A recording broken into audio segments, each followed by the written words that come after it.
네, 안녕하십니까. 정 본부장입니다. 네, 오늘 직톡에서는 제가 어저께 아침에 7시 반인가요? 상당히 이른 시간에 조찬 모임을 가서 찍었던 영상을 여러분들한테 소개해 드리려고 합니다. 사실 여러분들 뉴스로 많이 보던 내용인데 지금 남북, 미, 그리고 일본까지 어떻게 보면 중국, 러시아까지 한반도를 중심으로 한 어마어마한 국면이 펼쳐지고 있습니다.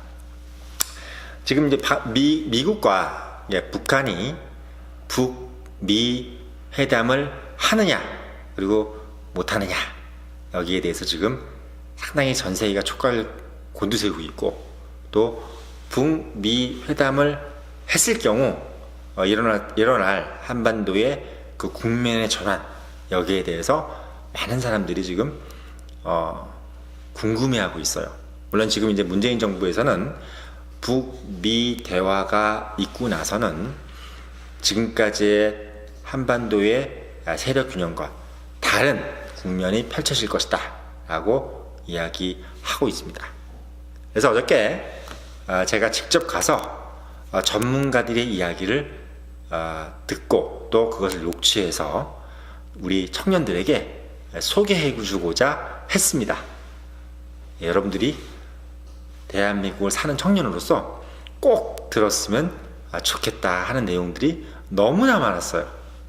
특히나 북한과 미국이 어떤 마음으로 서로 대화를 하고, 또 미국은 어떤 의도를 갖고 있고, 또 북한은 어떤 의도를 갖고 있는지, 그리고 과연 북미 대화라는 것이 한국에게 도움이 되는지 등등의 많은 이슈를 가지고 이 두 석학이죠. 지금 왼쪽에 계신 분이 오준 주 유엔 대사님이시고, 저기 오른쪽에 계신 분이죠. 왼쪽에 계신 분이 안호영 주 미 대사님이십니다. 그래서 상당히 미국 관점, 그리고 유엔의 관점, 전 세계적인 관점에서 한반도 문제를 볼 수 있는 전문가시죠. 그래서 이 두 분의 어떤 이야기를 듣고자 하는 그 모임에 제가 가서 여러분들에게 드릴 영상을 녹취를 해왔습니다. 한번 보시죠. 아침 일찍부터 이렇게 나와주셔서 감사합니다. 안동일 회장님, 유세희 회장님, 또 유인학 회장님, 김정길 회장님, 전 회장님께서 나와주셔서 감사드립니다. 그리고 늘 봉사, 사랑의 정신으로 평생 삶을 이렇게 이끄시는 우리 박건길 회장님을 비롯해서 여러 어른들 오늘 이렇게 참석해 주셔서 감사합니다. 그리고 한국의 젊은 정책 학회에 계신 몇 분들 이렇게 나와주셔서 감사합니다. 회장 정원욱 회장님 감사드립니다. 저 이명희 회장님 저 뒤에 계신데 오늘 이렇게 나와주셔서 감사드립니다.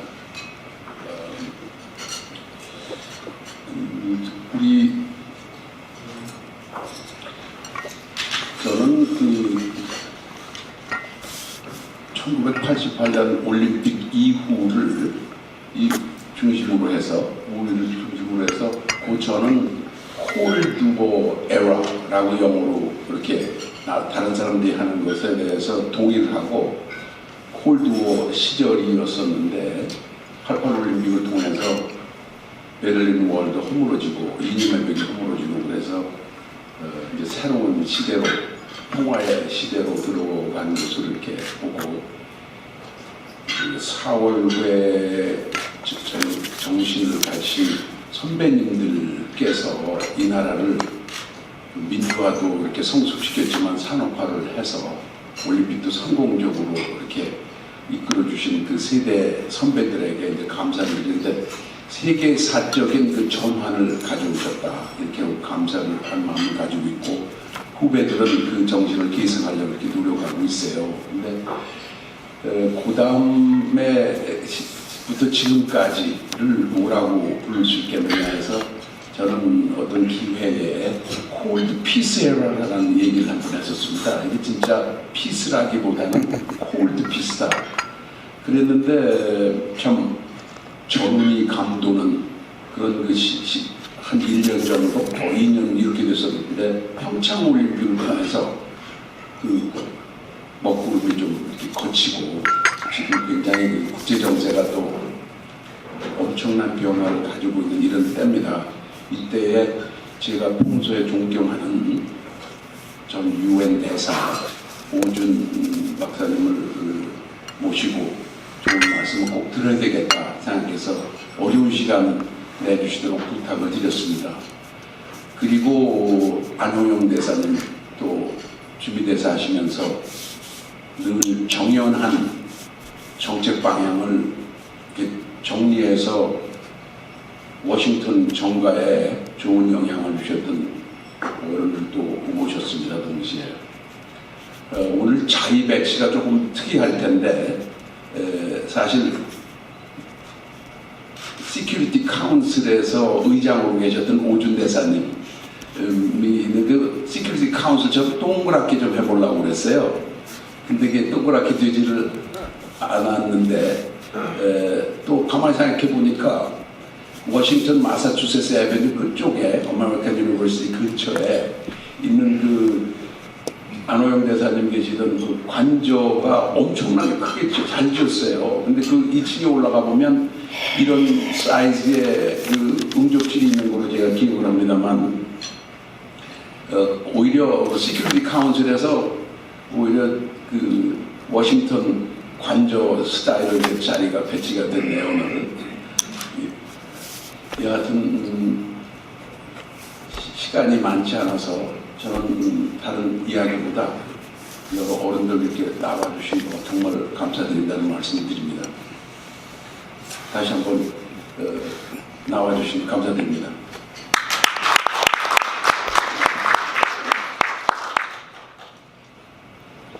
예, 대단히 고맙습니다. 제가 오늘 좌담회의 그 주제 발표하시는 두 분에 대한 소개를 제가 맡아 있습니다만 두 분에 대한 이력을 잠시 보니까 제가 참 한 30분을 읽어야 될 정도로 화려하신 정말 대단하신 분들이다 하는 생각을 했습니다. 먼저 그 안호영 우리 대사님, 전 주미 대사님은 서울대학교를 외교학과를 졸업하시고 11회 외무고시를 합격하셔서 외무부에 입부하셔서 인도, 미국 일주 외교관으로서 활동을 하시면서도 주로 통상 문제로 굉장히 해박하신 주로 그렇게 활동을 많이 하셨습니다. 그리고 주 벨기에 유럽연합 대사도 하시고 외교 통상부지의 1차관도 하시고 지금 주미 대사를 불과 얼마 전에 그만두시고 이제는 경남대학교 계신 걸로 알고 있습니다. 참 정말 이런 대단한 분이야만 주미 대사를 하구나 하는 걸 제가 또 느꼈습니다. 우리 오준 대사님은 이제 그 서울대학교 불어불문학과를 졸업하시고 12회 외무고시를 했었어요. 외무부 입부하셨는데 오준 대사님은 주로 유엔에서 많이 활동하셨고 주로 군축위원회 의장도 유엔 군축위원회 의장, 미사일 기술 통제 체제의 의장, 유엔 안전보장이사의 의장, 경제사회이사의 의장, 참 정말 우리나라로서는 자랑할 만한 그런 분이시구나 하는 생각을 했습니다. 그래서 이 두 분을 주제는 이제 오늘 좌담회는 여러분 아시다시피 우리 4월의 자랑이신 윤영호 상임고문께서 이끌으시겠는데 진행을 잠시만 말씀을 드리면은 이 두 분으로부터 북한 핵 문제와 미국의 어떤 입장을 중심으로 우선 발제를 좀 듣고 그 다음 또 패널 질문 있으시거나 하시고 또 플로어에서 질문하실 분은 질문하시는데 시간이 좀 제한되기 때문에 가능하시면 앞에 질문지를 좀 활용해서 저한테 넘겨주시면 질문지를 보고 질문을 하는 그런 시간을 갖겠습니다. 워낙에 뭐 9시 출근하는 것도 있고 시간이 쫓긴다고 하는데 이 두 분을 이렇게 화려하신 두 분을 시간에 쫓기면 안 되겠다. 그래서 시간에 쫓기는 분은 몰래 나가시더라도 오늘 계속 좀 이야기를 들을 수 있는 그런 시간이 됐으면 좋겠습니다. 오늘 두 분의 영사님과 윤영호 우리 좌장님을 위해서 큰 박수를 시작하면서 시작하겠습니다.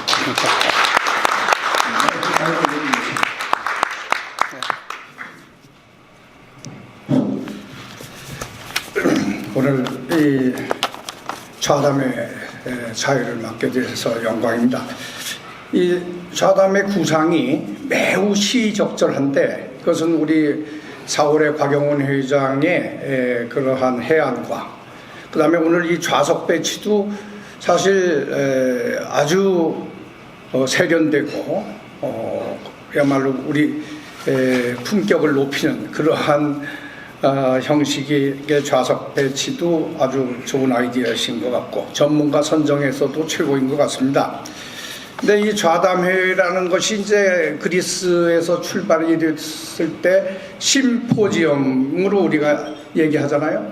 심은 이제 다 같이 포지엄이 술을 마신다. 그런데 이제 약주가 한 잔 들어가야 서로 기탄 없이 얘기 나누는 그러한 정신으로 우리가 좀 화기애애하게 더구나 지금 역사적인 고비에서 매우 중요한데 다행히 아주 희망의 그러한 4월 달을 지금 우리가 맞이해야 되는 그러한 시점이기 때문에 즐겁게 토론을 하리라고 생각됩니다.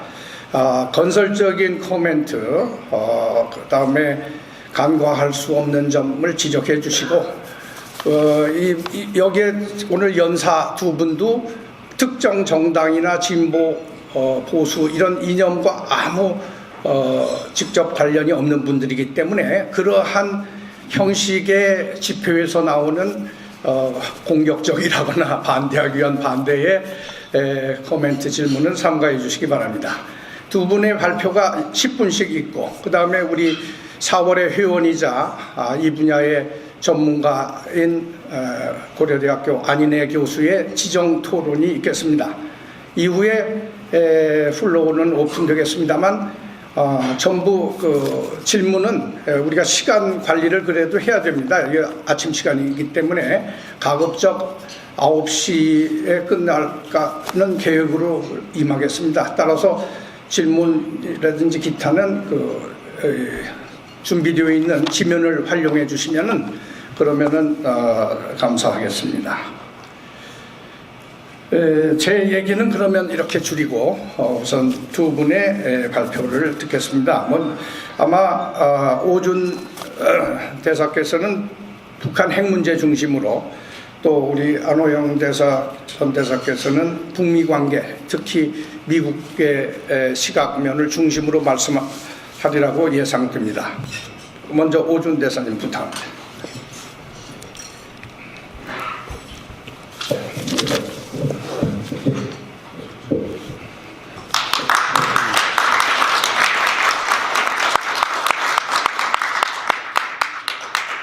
네, 감사합니다. 이렇게 평소에 존경하는 분들이 많은 4월에 와서 제가 여러분들 뵙고 말씀 나눌 기회가 있어서 영광으로 생각합니다. 이런 자리를 마련해 주신 곽영훈 회장님, 안동일 유세희 윤영호 전 회장님께도 감사드립니다. 저는 지금 말씀하신 것처럼 한반도 정세 중에 특히 북핵 문제에 대해서 말씀드리고 싶은데 오늘 그 모임의 또 주제가 2018년 주요 국제 정세와 한반도니까 먼저 2018년 주요 국제 정세 지금 이미 3달이나 들어왔지만 금년도에 어떤 일들이 중요하냐 하는 것에 대해서만 제가 한 5가지만 1분 내에 말씀드리겠습니다. 제가 생각하는 5가지는요. 첫 번째는 세계화입니다. 세계화와 탈세계화 또는 세계화에 대한 저항. 저는 탈세계화라는 표현에는 동의하지 않는데요. 왜냐하면 세계화에서 벗어날 수가 없기 때문에 세계화에 대한 저항이라고 저는 표현하고 싶은데 지금 트럼프 대통령이 하고 있는 여러 가지 통상 정책이라든지 영국의 EU 탈퇴라든지 이런 것들이 세계화가 가져온 그런 여러 가지 혜택도 많지만 문제들도 많기 때문에 그런 걸 해결하려고 하지 않고 벗어나려고 하는 거라고 저는 봅니다. 두 번째는 경제 성장과 불평등입니다. 경제가 지금 언제 경기가 불경기로 불황으로 들어갈지 예측이 조금씩 다른데 미국이 최근 수십 년간에 있어서는 가장 계속된 성장을 보이고 있습니다. 이렇게 오랫동안 성장이 계속된 적이 한 번밖에 없다고 그러는데 2차 대전 이후에. 그러나 이 성장이 끝나면은 불황으로 돌아갈 거다 하는 것이 전반적인 예측인 것 같고요. 그런 상황에서 빈부의 격차는 더 벌어지고 불평등 문제가 더 커지고 있습니다. 세 번째는 테러리즘과 난민 문제입니다. 테러리즘과 난민 문제가 왜 국제적으로 중요하냐 하는 건 뭐 설명이 불필요한 것 같고요. 네 번째는 소위 우리가 4강이라고 부르는 나라들의 리더십 문제입니다. 즉 시진핑의 장기 집권, 푸틴도 저번에 당선됐죠. 푸틴도 아마 스탈린 이후 최장기 집권자가 될 겁니다. 그 다음에 트럼프 대통령이 여러 가지 국내적으로도 문제가 있고 금년도 중간 선거위 어떻게 될 것이냐에 대한 추측이 있죠. 아베 총리도 얼마나 오래 갈지에 대해 사람들이 여러 가지 추측을 합니다. 이렇게 지금 우리가 4강이라고 부르는 나라가 전부 리더십의 문제 또는 리더십이 장기 집권하고 있는 상황입니다. 다섯 번째는 저희가 오늘 얘기하려고 하는 북한 핵 문제입니다. 저는 북한 핵 문제가 지금 전 세계 어디를 가서 길에 걸어다니는 사람을 붙잡고 이 세계에서 가장 중요한 안보 문제가 뭐라고 생각합니까? 했을 때 적어도 절반은 북한 핵 문제라고 대답할 것 같습니다. 그 정도로 이제는 한반도나 동북아의 문제가 아니고 세계의 안보 문제가 되고 있는데 지금 4월 남북 정상회담, 5월 미북 정상회담을 앞두고 우리 국내에는 이제 다른 보도들이 많고 그래서 좀 그다지 주목을 못 받는 것 같은데 외국 언론들을 확인해 보시면 많은 주목 또는 추측성 보도들도 많습니다. 예를 들어서 트럼프 대통령이 이건 정말 잘한 거다 하는 평가에서부터 지금 북한에 말려 들어가고 있는 거다 하는 평가도 있고 그 다음에 또 트럼프 대통령이 정치적인 목적으로 북한이 비핵화를 안 하는데도 아마 그걸 자기가 활용해서 자기 공으로 삼을 거다 하는 그런 식의 추측도 있고 온갖 추측과 기사들이 많이 나오고 있습니다. 그런데 왜 이렇게 정상회담 보면 되지 추측들을 하나 이렇게 보시면은 사실 한국이나 미국이 정상회담에 어떤 입장으로 임할지는 거의 분명합니다. 한국이든 미국이든 북한 김정은과의 정상회담에서 북핵 문제를 주된 주제로 하지 않을 수 없습니다. 우리는 물론 북한과 다른 여러 가지 의논할 것들이 있지만 그런 것들도 북핵 문제 해결이 가닥을 잡지 못하면 우리가 대화 협력도 하기가 어렵기 때문에 결국은 북핵 문제가 중심이 될 수밖에 없습니다. 트럼프 대통령이야말로 북핵 문제를 논의하지 않는다면 김정은을 이 시점에서 만날 이유가 없기 때문에 북핵 문제를 중심으로 갈 겁니다. 한국과 미국은 분명한 입장으로 임할 텐데 여러 가지 추측이 다른 추측이 나오는 이유는 북한이 어떻게 나오는지 정확하게 이해하지 못하기 때문입니다. 북한이 어떤 입장을 가지고 나올까에 대해서는 핵심은 북한이 진정으로 핵무기를 포기할 의사가 있을까 없을까 그 두 가지입니다. 있을까와 없을까를 둘 다 한번 생각해 볼까요? 북한이 정말 핵무기를 포기할 의사가 있다. 20년이 넘게 6번이나 핵실험을 하면서 핵무기를 개발했는데 왜 이 시점에서 핵무기를 진짜로 포기하려고 할까? 어떤 분들은 원래부터 나중에 핵무기를 비싸게 팔으려고 그랬다 이렇게 얘기하시는 분도 있는데 그건 좀 아닌 것 같고요. 한 10년 전까지는 그런 해석도 가능할지 모르지만 지금은 그러려고 여기까지 왔나? 이렇게 생각되기 때문에 그건 아닌 것 같고 결국 제재가 강하다는 것밖에 없는 것 같습니다.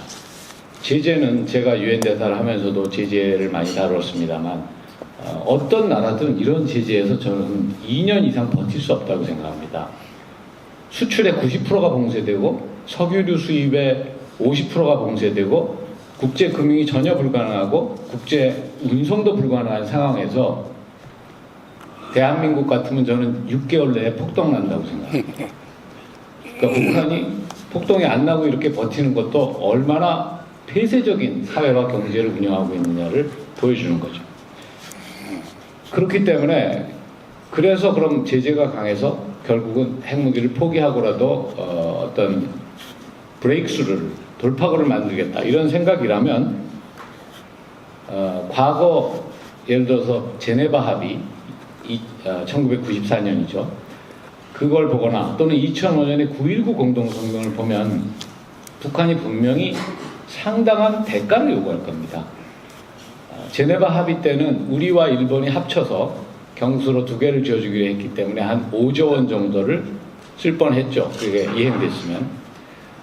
9.19 공동성명은 우리가 얼마나 그 이행됐으면 돈을 썼을까 하고 계산해 본 추정치가 있는데 그거에 의하면 한 11조 썼을 거라고 봅니다. 11조 원. 그때는 전부 핵무기를 북한이 손에 넣기도 전이에요. 그런데 지금은 핵무기를 손에 넣었다고 봐야 되기 때문에 북한이 적정한 보상으로 핵을 포기하겠다고 한다면 적정한 보상은 과거보다 훨씬 클 수밖에 없을 겁니다. 그리고 그렇게 요구할 걸로 봅니다. 북한이 핵을 포기할 의사가 없다 이렇게 생각하시는 분도 많습니다. 그런 경우에 본다면 그러면 지금 뭘 하고 있는 거냐. 이제 어떤 분들은 핵무기를 완성하려고 시간 벌기를 하는 게 아닐까요? 이렇게 얘기하시는 분들이 있는데 저는 거기에는 동의하지 않습니다. 왜냐하면 작년도에 6.3도 규모의 핵실험을 했고 6.3도라는 건 그 전에 했던 5.3의 10배입니다. 그 앞에 5번을 다 합친 것보다 강한 규모의 핵실험을 작년 9월에 했습니다. 그리고 미사일 실험도 여태까지 수십 번을 해서 작년 한 해에만 ICBM급을 3번을 했고 이렇게 핵미사일 실험을 했는데 그리고 작년 11월에 국가 핵 무력이 완성됐다 이렇게 선언했어요. 선언을 했는데 그래도 시간을 더 벌어야 된다? 그거는 저는 얼른 쉽게 납득은 안 됩니다. 그래서 그것보다는 북한이 핵은 끝까지 가지고 소위 병진 노선이라는 거죠. 가지면서 경제 발전, 경제 개발 이런 데 돌파구를 마련하자 할 가능성이 있습니다. 북한이 그러니까 핵을 진짜로 포기할 의사가 없다면 그런 경우에는 핵 포기 이외에 다른 모든 미국이나 한국이 기대하는 조치들을 할 가능성이 있습니다. 즉 핵미사일 실험 동결 사실은 더 할 필요가 없으니까 뭐 동결하는 게 아무 문제가 없는데 그 다음에 뭐 북한이 잡고 있는 외국인들 다 석방하고 또 여러 가지 개방 정책을 해서 외부에서 볼 때 북한에 박수를 보낼 수 있는 그런 조치들을 취할 가능성이 있다고 저는 봅니다. 그런데 지금 이제 어느 쪽이 그럼 핵 포기할 의사가 진짜로 있냐? 제재가 강해서 이제 항복할 간만 맞으면 항복하려고 하는 거냐? 아니면 핵만은 유지하고 다른 모든 걸 양보하려고 하는 거냐? 이것이 굉장히 판단이 어려운데 그게 어느 쪽이든 간에 이번 2번의 정상회담이 잘 된 일로 저는 생각합니다. 왜냐하면 북한이 진짜로 핵을 포기하려고 하는 거라면은 한국 대통령과 미국 대통령을 만나서 처음부터 말하자면 그걸 사줄 임자들을 만나는 거죠. 물건을 파는데 값을 맞게 쳐서 팔고 싶은데 그걸 사줄 임자를 직접 만나니까 중간 중개인도 없고 저도 아주 좋은 기회를 만나는 겁니다. 만약 의도가 없다. 핵을 포기하려는 게 아니다 사실은. 이런 거라도 잘된 일인 게 왜냐하면 미북 정상회담이 일어나기 때문에 우리가 2달 내에 북한의 진위를 어느 정도 알 수 있습니다. 북한도 김정은도 트럼프 대통령을 만나서 쉽게 얘기하면 말장난을 할 수는 없거든요. 그렇기 때문에 그전 같으면 2년을 기다려야 북한이 진정한 의도가 있는가를 알 수 있었던 것을 이번에는 2달만 기다리면 알 수 있다고 저는 생각합니다. 그래서 북한이 핵을 포기할 의사가 있든 없든 이 2개의 정상회담은 잘된 일로 생각합니다. 여기서 마치겠습니다.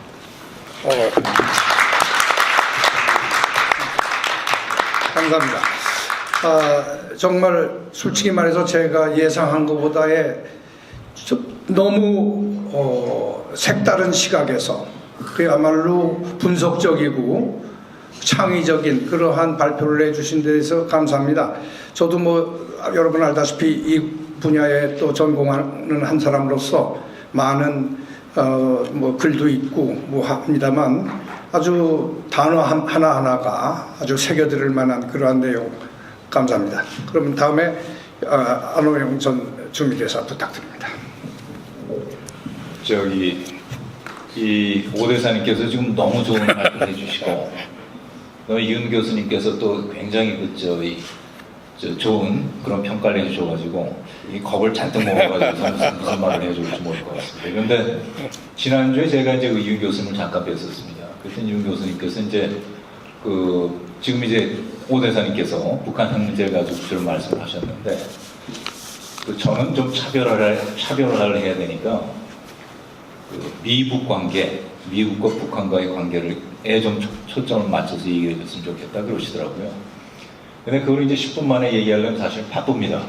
10분 만에 이제 미국 관계 얘기가 굉장히 바쁜데 이게 세 가지만 제가 간단히 말씀드리면 어떨까 싶습니다. 첫째는 오바마 행정부 시절에, 오바마 정부 시절에 미국 관계가 과연 어땠느냐, 이제 그거를 한번 이제 생각을 해보자면은, 오바마 당시에 이제 미국의 북한에 대한 정책, 그에 대해서 뭐 여러 가지 이제 평가가 가능하겠습니다만서도 제일 저희가 자주 듣게 되는 표현이 소위 말해서 전략적 인내였었다라는 그런 표현을 많이 듣지 않습니까? 전략적 인내였었다라는 표현을 듣는데, 전략적, 그건 오바마 대통령한테 굉장히 어울리는 말인 것 같아요. 그 다음에 인내심, 그것도 이제 오바마 대통령한테 굉장히 어울리는 말인 것 같습니다. 그런데 그 두 개를 합쳐놓으면은 사실은 그 전략적 인내라는 건 오바마 대통령은 쓴 표현이 아니고 오바마 행정부의 누구도 우리의 대북한 정책이 전략적 인내다라고 얘기를 안 했거든요.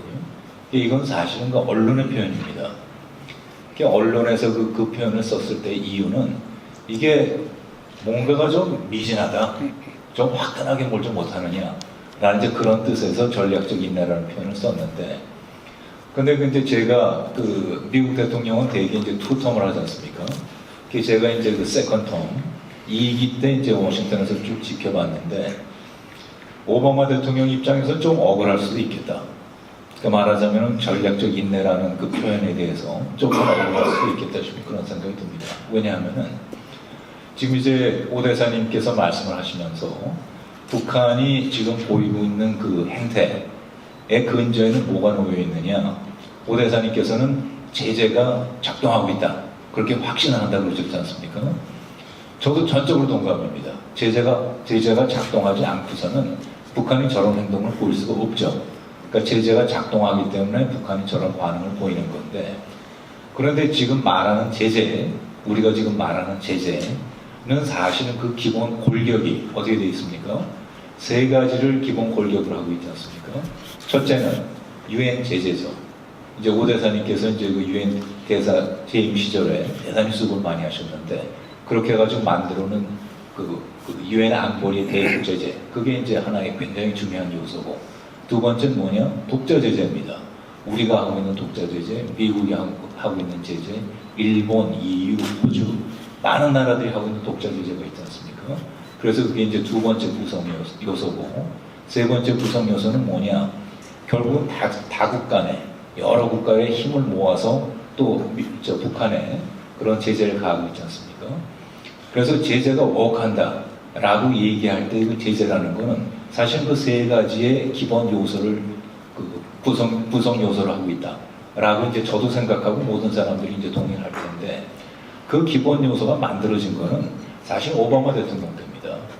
그래서 그거를 이제 조금 이제 구체적으로 저희가 보자면은 2016년에 지금 이제 오 대사님께서 이제 북한이 6차례에 걸친 핵실험을 했다고 그랬지 않습니까? 근데 그 6차례 핵실험 중에 이제 이 국제사회에 이목을 아주 강하게 끌기 시작한 게 사실은 4차 핵실험 때부터예요. 왜냐하면 그 4차 핵실험이라는 게 북한이 그렇게 얘기를 했죠. 수소폭탄 실험을 했다, 이렇게 선언을 했고, 그 다음에 경량화, 소양화, 다종화에 성공을 했다, 이렇게 선언을 했고. 그런데 이제 전문가들이 분석을 해보면은 저게 그냥 하는 얘기는 아니고 과학적으로 근거가 있다, 기술적으로 근거가 있다, 이렇게 이제 판단을 했던 그 시기가 2016년 1월입니다. 그래서 이제 그때서부터 사실은 제가 지금 방금 말씀드린 세 가지 기본 요소 있지 않습니까? 그게 이제 그 유엔의 대북 제재가 됐건, 아니면은 그 국가 차원의 그런 이제 국가의 제재가 됐건 아니면 다국 간의 제재가 됐건 그게 본격화된 게 사실은 2016년부터입니다.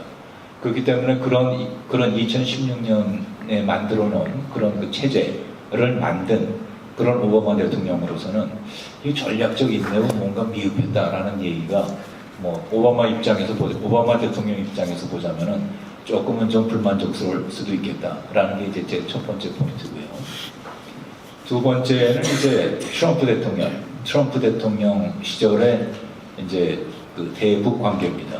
그 이제 트럼프 대통령이라는 게 이제 아무리 길게 봐도 사실은 2년이죠. 왜냐하면은 2016년에 대통령 후보로서 활동을 했고 2017년 1년 동안 이제 대통령으로서 쭉 활동을 했으니까 그 기간 동안에 이제 우리가 이 오바마 대통령의 대북 정책을 쭉 관찰을 했는데 제가 이제 그 첫 번째 포인트 그 오바마 대통령의 대북 정책 그러면은 여러 회원님들 머리에 제일 먼저 떠오르는 그 이미지가 아마도 전략적 인내가 아니었겠느냐라고 이제 말씀을 드렸는데 그 두 번째 그 트럼프 대통령의 대북과는 뭐냐라고 얘기하면은 아마 많은 회원님들께서 이 표현을 기억하시지 않을까 싶은 생각이 듭니다. 뭐냐면은 그 fire and fury라는 표현을 썼지 않습니까?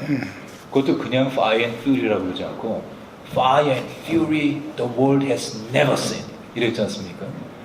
전 세계가 한 번도 경험해보지 못한 그런 엄청난 그런 이 말하자면 참화를 입게 하겠다 이런 표현을 썼지 않습니까?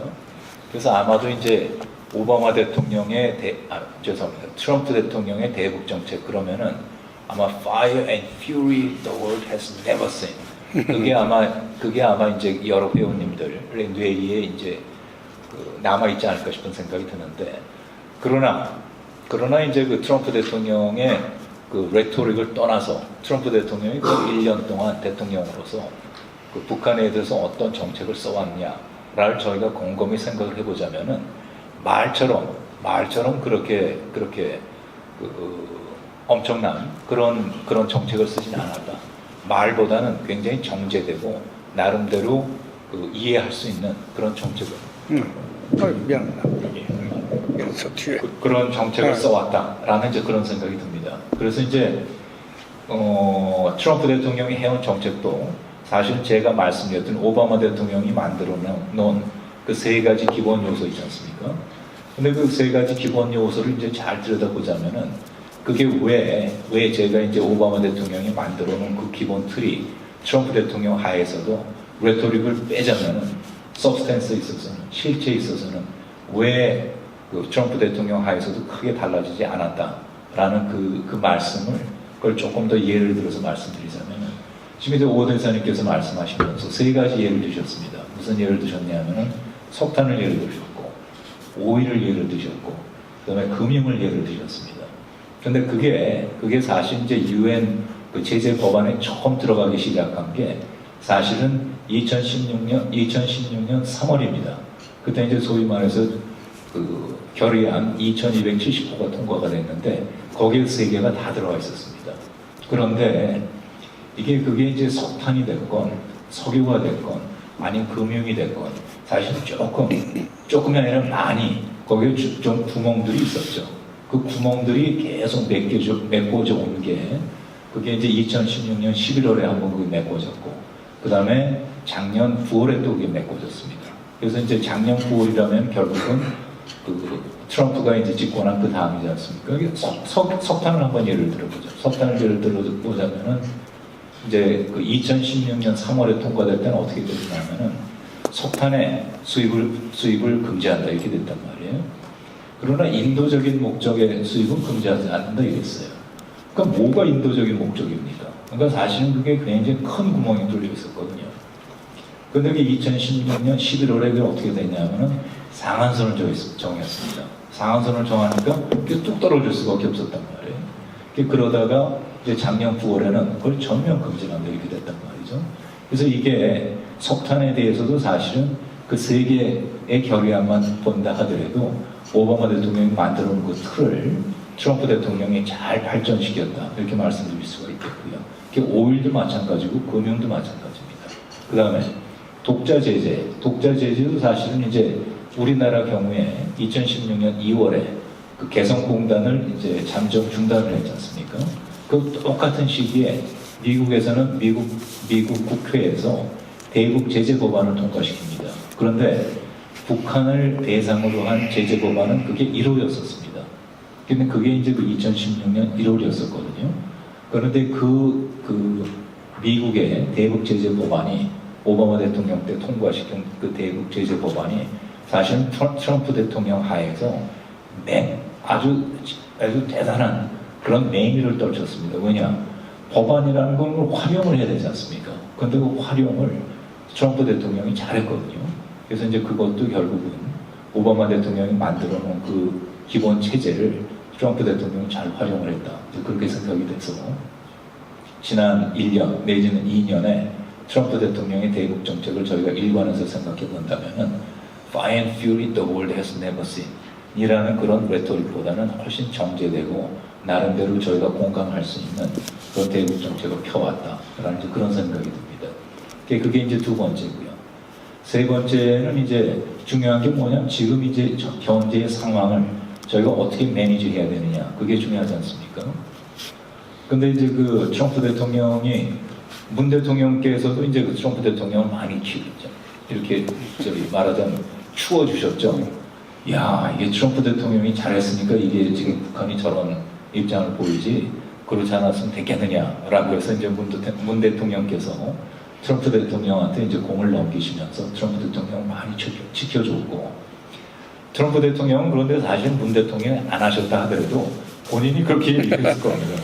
본인이 또 역시 그렇게 얘기를 하고 있고 그러나 그건 제가 볼 때 좋은 일이다라고 생각합니다. 그래서 이제 결국은 지금 이제 굉장히 어렵게 마련된 이런 그 큰 전기, 그러니까 저희한테 지금 도래를 했는데 이걸 어떻게 활용해야 되느냐. 그게 이제 저희의 세 번째 포인트가 되겠고 거기에 대한 이제 1차적인 평가를 보자면은 그것도 또 이제 오 대사님께서 그 여러 가지 좋은 말씀을 주셨는데 저도 사실 오 대사님이 주신 말씀에 여러 가지 공감을 하고 있습니다. 뭐냐면은 결국은 갈 길은 둘 중에 하나 아니겠습니까?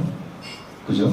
아주 크게 보자면은 그 중간에 이제 여러 가지 베리에이션이 있겠습니다만 또 크게 보자면 둘 중에 하나겠죠. 혹이냐 아니냐 둘 중에 하나겠죠. 근데 그게 이제 우리로서는 어떻게 보자면은 김정은도 결심을 못했을지 모르겠어요. 우리로서는 그게 우리나라의 최고의 최선의 그다음에 우리 모두가 진짜 그 앞으로 두고두고 평가할 수 있는 그런 결과가 나와야 될 텐데 그건 이제 오늘 제가 무슨 어떤 방향에 대해서 말씀드릴 수 있는 과제는 아닌 것 같고 오늘 이렇게 이제 한국의 민주화 산업화에 큰 그 공헌을 해오셨고 앞으로도 또 역할하실 4월의 배우님들과 같이 오늘 또 토의를 할 그런 과제라고 생각합니다. 감사합니다.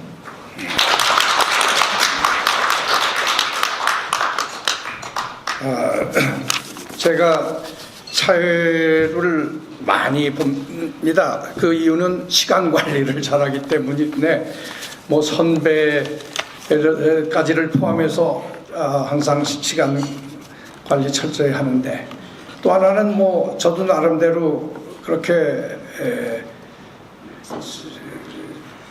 할 일 없이 그냥 칭찬만 하는 사람이 아니라는 건 뭐 오랫동안 아시는 분들은 잘 아실 거예요. 그런데 역시 또 이 안호영 전 주미대사께서도 생각해보지 못한 우리 트럼프가 다른 건 못해도 대북한 정책은 참 잘한다.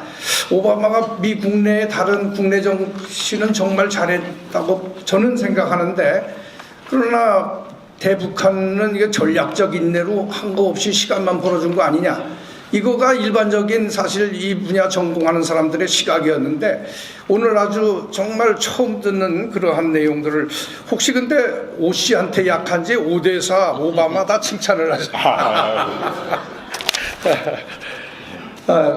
두 분이 이렇게 완벽하고 우리의 아침 시간 일찍 나온 거에 보람을 느끼게 하는 저 이용종 교수는 부산에서부터 두 분 얘기 듣겠다고 지금 올라왔는데 새벽에 결코 실망시키지 않아서 감사드리면서 이럴 때 이제 제일 곤란해지는 사람이 지정 토론자예요. 이건 뭐 토론은 해야 되는데 뭐 다 동의합니다, 같은 생각입니다, 잘 많이 배웠습니다 하고 끝날 수도 없잖아요. 그러한 역을 오늘 우리 회원인 안인혜 교수가 토론을 좀 해주시기 바랍니다. 네, 감사합니다. 안인혜입니다. 발표에도 나왔습니다만은 지금 한반도를 둘러싼 주변에 소위 말하는 스트롱맨, 시진핑, 트럼프, 푸틴, 아베 이렇게 있다고 말씀하셨는데 사실은 저에게 이렇게 지정 토론자라는 말씀을 하신 적이 없습니다. 제가 듣지 못하고 그냥 이 자리에 앉았는데 이렇게 지정 토론을 시키시는 거 보니까 역시 우리는 스트롱 체어맨 시간이라고 생각합니다. 네, 제가 사실 지난주에 한번 만나뵀어야 되는데 평창을 한 2번을 갔다 왔습니다. 그 동계올림픽에도 가서 또 단일팀의 그런 그 감동도 함께 했었고요. 또 이번 일요일에는 마지막인데 싶어서 패럴림픽의 폐식에 참석을 하고 돌아왔는데 정말 대한민국이 자랑스럽습니다 하는 그런 감동을 느끼고 왔었다는 말씀을 드립니다. 왜냐하면 이런 기회를 통해서 이번 평창 동계올림픽을 통해서 남북한이 또 화해가 되는 그런 기회가 될 수 있었다는 점에서 보고의 말씀을 좀 드렸습니다. 저도 사실은 내일 중국의 1대1로와 미국의 인도 태평양 전략 그리고 그것이 우리들에게 주는 har의에 대한 강연이 준비가 돼 있어서 그동안 생각했던 것에 입각해서 제가 너무 말씀을 많이 드릴 수가 없기 때문에 한두 가지 질문을 드려볼까 합니다. 우선 두 분께서 너무나도 이 분야의 이론과 현장 감각을 구비하신 분이라는 걸 너무 잘 알고 있기 때문에 직접적인 그런 질문의 말씀을 드려보도록 하겠습니다. 우선은 지난달 12월 8일에 국제정치학회 연례 회의가 있었는데요. 그때 워싱턴에서 오셨던 우리 교수님을 비롯해서 이제 말씀이 있었고 또 지난주에 이제 칼라에 또 오신 분들을 제가 만나서 함께 토론에 참석을 했었습니다. 그런데 우리 한국에서 생각하는 것보다는 훨씬 더 강력한 어떤 부정적인 흐름 그것이 이제 한국 사람들이 좀 더 준비를 하라는 이런 말씀인지는 모르겠습니다만은 예를 들어서 지금 핵과 병진 정책을 하겠다. 그리고 정상회담이 지금 예정되어 있다 하는 면에서는 상당히 우리들이 좀 어떻게 보면 장밋빛이랄까 어떻게 보면 굉장히 긍정적으로 생각하고 싶은 그런 희망이 있습니다만은 한마디로 말씀드리면 실질적으로 미국으로서는 군사 옵션을 쓰기 전에 명분 쌓기용으로 이 정상회담을 활용할 가능성이 많다 하는 그런 우려를 더 많이 들을 수 있었다는 말씀을 드립니다. 예를 들면은 이제 비핵화 말씀하셨는데요.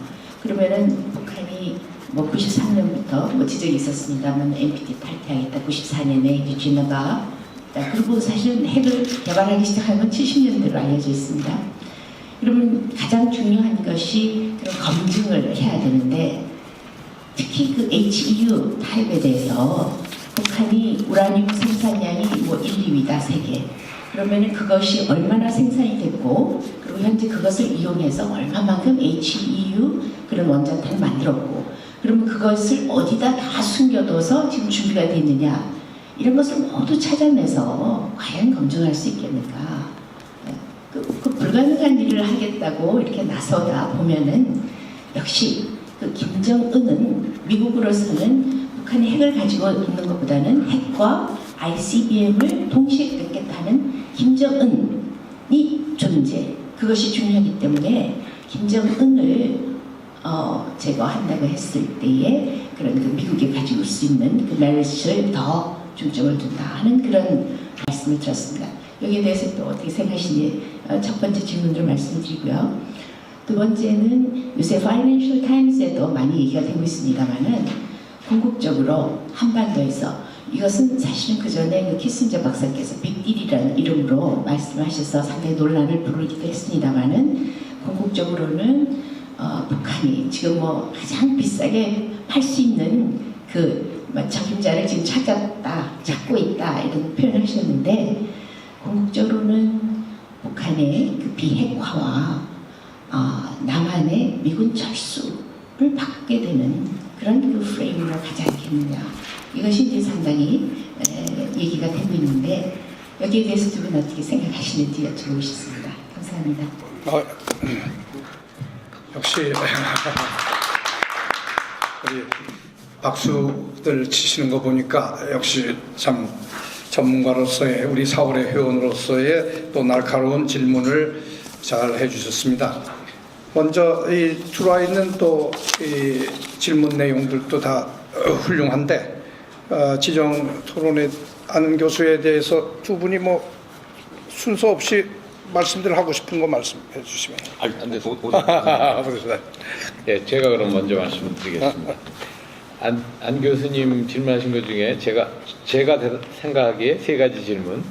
하나는 미국이 군사 옵션을 쓰기 위해서 지금 명분 쌓게 하는 거 아니냐. 미국이 군사 옵션을 쓸 가능성은 상당히 있다고 저는 생각합니다. 지금 특히 이런 상황이 되기 전까지. 왜냐하면 트럼프의 맥시멈 프레셔, 최대 압박은 아까 얘기한 오바마의 스트래티직 페이션스하고 어떻게 다르냐. 둘 다 제재를 하는 건 똑같은데 트럼프는 기다리지 않는다 이거죠. 오바마는 제재가 반드시 효과가 있을 테니까 기다리겠다. 영어로 얘기하면 waiting out North Korea. wait out 하겠다 이건데 트럼프는 기다려서 안 되면 그냥 군사협조 쓰겠다는 거죠. 그래서 뭐 코피 터뜨리기 작전도 나오고 이러는 건데 그러나 제재의 목적은 대화입니다.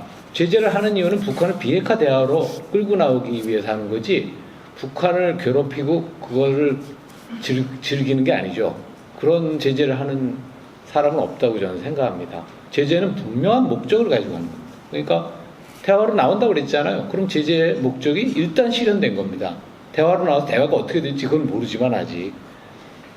그 다음에 검증 가능하냐? 검증 가능합니다. 지금 IAEA 같은데 사찰 기술은요. 사실은 1993년에 북한 핵 문제가 생긴 것도 어떻게 보면 북한이 IAEA의 사찰 기술을 과소평가하기 때문에 생긴 겁니다.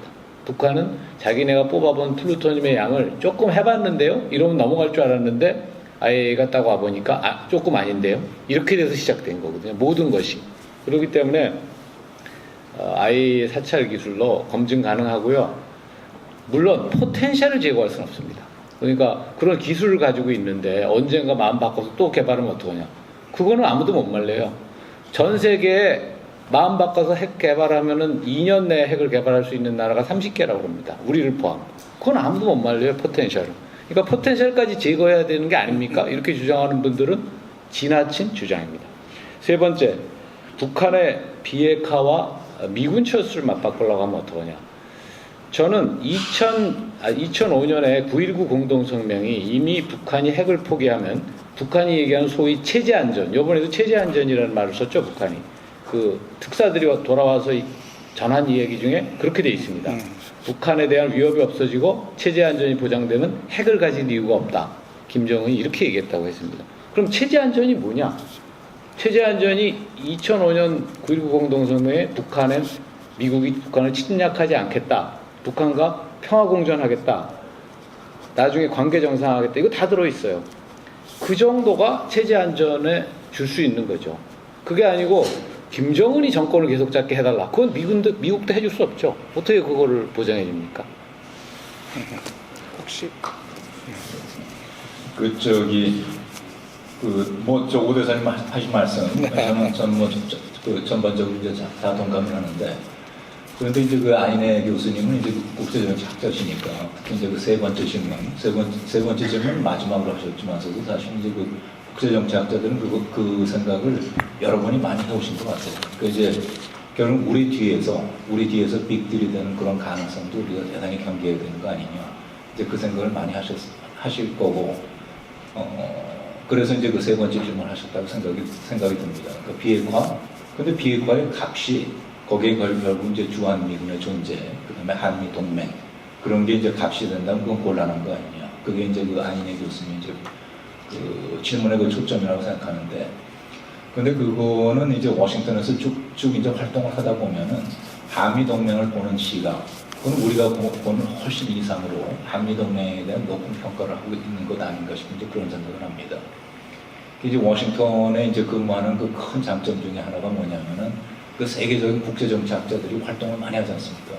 이제 그분들을 평소에 이렇게 자주 뵐 수 있는 그게 이제 그 워싱턴에 근무하는 큰 그 매력 중에 하나인데, 카터 대통령 때 이제 내셔널 시큐리티 어드바이저는 브리진스키라는 양반이 있지 않습니까? 그 브리진스키가 이제 90년대 쓴 책이 있습니다. The Grand Chessboard라는 책이죠. Grand Chessboard.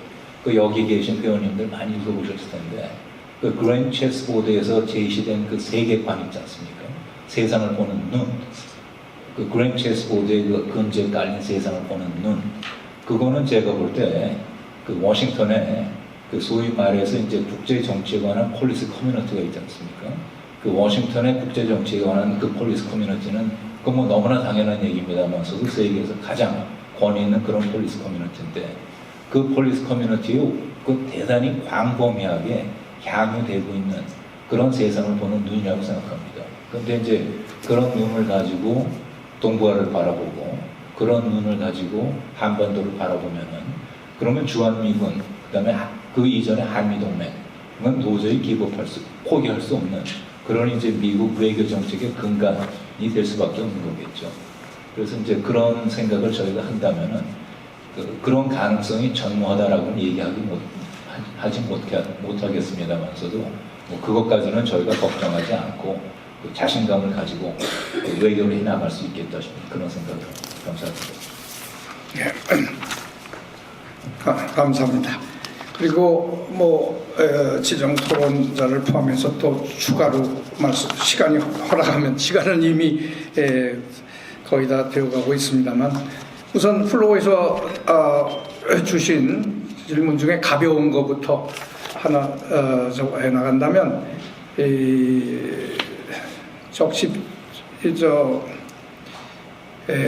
홍사은 씨, 북미회담, 남북회담 과정에서 한국의 외교부가 주도 역할을 못하는데 외교부가 다른 부처에 비해서 패싱되는 것 아닌지요? 하는 질문이에요. 이 질문은 두 분 다 외교부 출신이기 때문에 더욱 타당성이 있다고 생각해서 먼저 답변 좀 가벼운 질문이니까 가볍게 하세요. 아니, 먼저 하셔도 돼요. 왜냐하면 그 다음에 이제 오 대사님에게는 부산에서부터 올라온 우리 이용종 부경대 교수가 대북 제재로서 해상 봉쇄 또는 검역의 가능성과 실효성에 대해서 말씀해 주십시오. 한 답변을 또 해주시기 바라고요. 홍 선생님이죠? 네. 홍 선생님 어느 분이십니까? 홍 선생님 잘하는 따끔한 기적으로 저희가 이제 생각을 하고 그렇게 열심히 하겠고요. 아니요, 제가 열심히 하는 게 이제 외교부가 제 후배들이 열심히 해야 될 것 같고. 근데 이제 홍 선생님께서 이제 그 질의를 주시면서 패싱이라는 표현을 쓰셨지 않습니까? 근데 그게 이제 우리하고 일본하고 미국과의 그 관계에 있어서 소위 말해서 삼각관계에 있죠. 그 삼각관계에 있어서 코리아 패싱이라는 표현을 자주 썼었지 않습니까? 그게 이제 그 트럼프 대통령하고 아베 수상하고 이제 특별히 그 가까운 그런 그 여러 모습을 이제 시연을 하니까, 그러니까 이제 그 코리아 패싱이라는 표현이 한동안 유행을 했었는데, 그 코리아 패싱이라는 얘기가 이 트럼프 대통령도 굉장히 신경이 쓰였던 것 같아요. 여기 이제 배우님들께서 이제 지난번에 11월 달에 트럼프 대통령이 서울에 왔었지 않습니까? 그때 국회 연설했었죠. 그러니까 아마 그 회원님들께서도 그 국회 연설을 굉장히 그 관심 있게 들으셨을 것 같은데, 그 국회 연설을 쭉 듣다 보시면은 코리아 스키핑이라는 표현이 나옵니다. 코리아 패싱이라는 표현은 안 나오고 코리아 스키핑이라는 표현이 나옵니다. 그래서 제가 이제 그 연설을 들으면서 코리아 패싱이라는 그거는 말이 아니다. 제대로 된 말은 코리아 스키핑이다라고 누군가가 생각을 했던 것 같고 그게 이제 연설문에 들어갔던 것 같은데 그러면서 이제 그 트럼프 대통령이 스키핑 없다라고 그러지 않습니까? 그런데 그 제가 이제 아까 얘기로 들어가가지고 지금 홍 선생님께서 이제 그 말씀 주신 것도 결국 이제 패싱이 아니라 스키핑 하지 말라는 그 말씀이신 것 같은데 그게 제가 후배들과도 홍 선생님의 그 저희 충원을 잘 쉐어해서 그런 일이 없도록 후배들이 더 열심히 하도록 그렇게 하겠습니다. 예, 감사합니다. 그러면 우선 네. 이홍정 교수님이 이홍정 교수님 어디 계시죠? 저기. 예, 교수님 안녕하세요.